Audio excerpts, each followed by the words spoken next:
আমি নতুন একটা রান্না নিয়ে আসছি।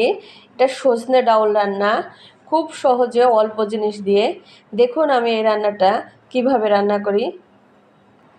রান্নাটা দেখে শিখে রাখুন আর আমার চ্যানেলটাকে সাবস্ক্রাইব করুন। সাবস্ক্রাইব করে আমার পাশে থাকবেন। আসসালামু আলাইকুম। আপনাদের দেখাবো সজনে রান্না।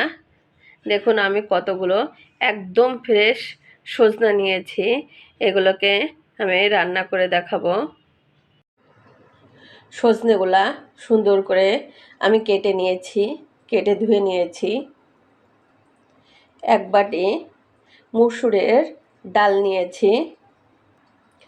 একটা কড়াইতে ডাউল দিয়ে দেব, পেঁয়াজ দেব,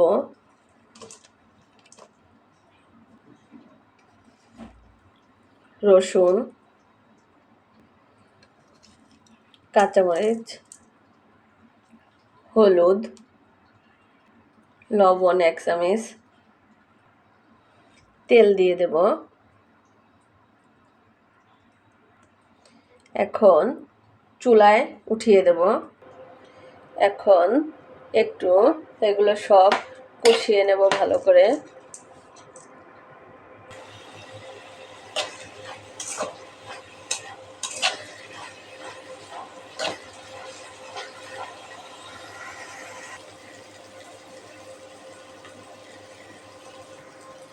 ডালটাকে আমি একটু কষিয়ে নিয়েছি, এখন পানি দিয়ে দেব।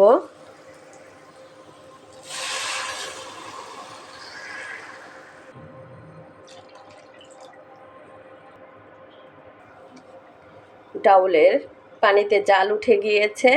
এখন আমি এই যে আমার কাটা সজনাগুলো সব দিয়ে দেব।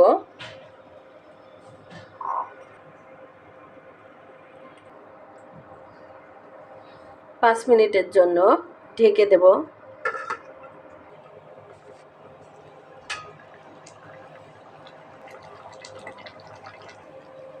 সজনে ডাউল রান্না করা শেষ, এখন নামিয়ে রাখবো। কোনো ঝামেলা ছাড়াই খুবই অল্প জিনিস দিয়ে আমি তৈরি করে ফেললাম সজনের ডাউল। আপনারা এইভাবে খুবই অল্প জিনিস দিয়ে সজনে ডাউল রান্না করে খেয়ে দেখুন, অনেক টেস্টি। আল্লাহ হাফেজ।